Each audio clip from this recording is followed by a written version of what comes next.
pictures that you see, not just in Nigeria, but internationally, particularly of Africans, are the people who have full-blown AIDS. And they are less than the people who probably are living with it, or people who are not, you know. So because they keep showing those pictures, everybody thinks that's it. That's not it. If it leaks, it bleeds. They're only pushing what will sell the media. I mean the media. I know this. You know, so that's what she's saying, that it's not like you have AIDS. At that point, AIDS is different from HIV. You know, go on, please. So the problem there is, when people tell me you have AIDS, I correct it. I said I don't have it. I'm only living with the virus. Right. You only have to. So you always make sure, being a good counselor, let your client know that he has the antibodies, the HIV antibodies in his or her blood. You don't have AIDS. And another thing I would like people to know out there is, not everybody that is tested HIV positive is placed on drugs. It's placed on drugs. That's why it's a 95% of everybody walking on Nigerian streets are carriers. They might not know, except you do the tests. That is why we've been everywhere.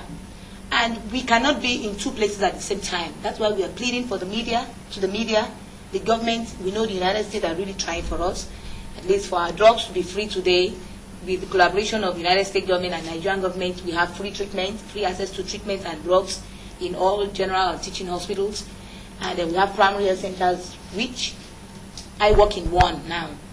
We have Ogba Primary Health Center, we have Onigbongo Primary Health Center. If you're scared of walking into general hospital, or you're scared of walking into a visitor, of course, when you walk into a visitor center, they say you're going for HIV. So you can easily walk into any primary health center where nobody will know. They think maybe you're taking your baby for immunization, or right. So you walk in, you ask for the counselor on HIV and AIDS, talk to you, let you know more about HIV and AIDS. Because in Nigeria now, people are still believing that you go on telly, they take and make money. It's a lie, you don't have it. And for us to be here, we can't be everywhere. We need you people out there to do the same thing we're doing. Tell people what HIV is. Let the awareness go around. Because I was really devastated when I went to Ohafia. That was about 6 months ago. We had an awareness program, We went to University of Nsukka. We had this voluntary counseling testing. And a 22-year-old law student came in and tested positive. So I called her and told her, I said, who would you like to tell at least? We need to have confidence in somebody. Said my mom.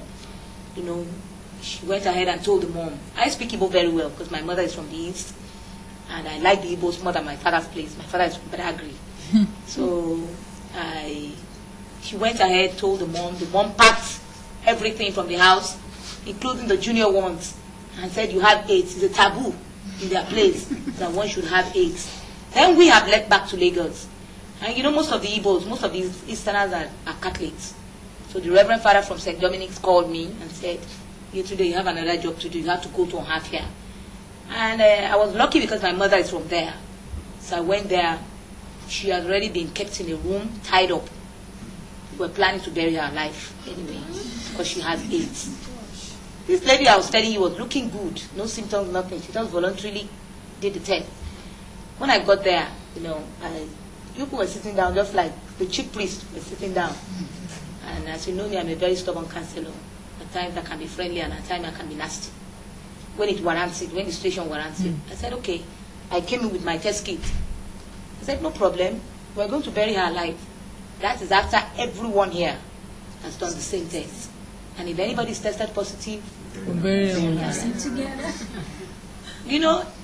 There are times you talk and talk, and there are times you have to be strict about it.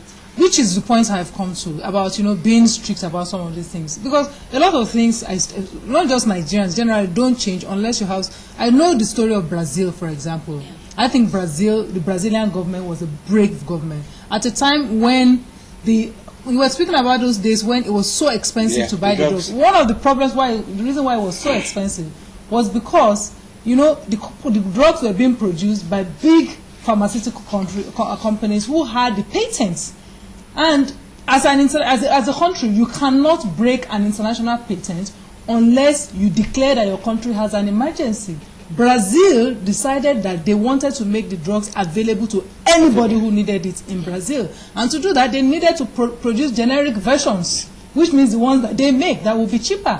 And so they broke the international patent. It caused a lot of trouble. They went and brought some of their citizens who were qualified from other parts of the world, and they started the revolution. Then India started producing, and that's one of the reasons why the drugs became cheaper, because then the bigger companies had to bring the price down.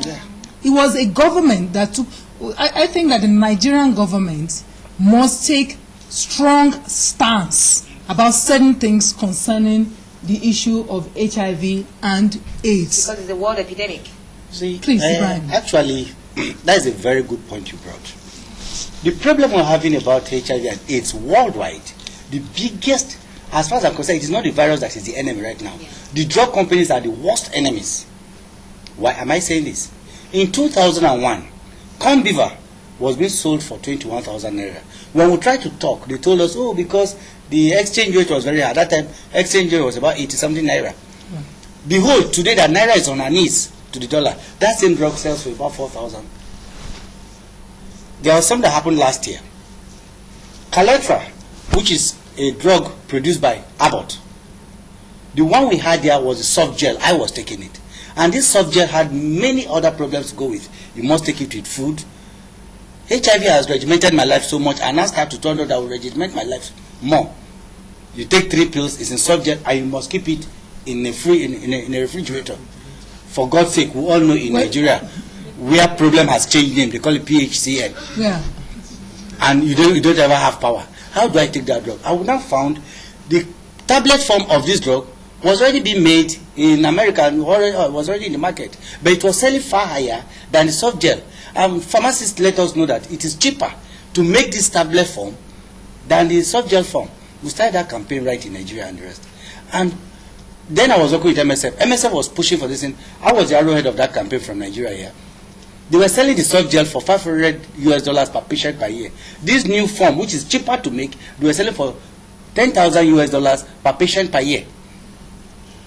As I speak to you, because of pressure, constructive advocacy, they collapsed the price of that tablet form. Right. Abbott has not closed. Exactly. And they're still making their profit. So what we need to do is a collective and holistic effort. And we have a government that is always going on her knees. You gave a very good example of Brazil. We need to break walls sometimes. Yeah. We need to shift that wall. To be able to stand, not every time we go begging. Right. We are busy begging that we are poor and that we don't have enough.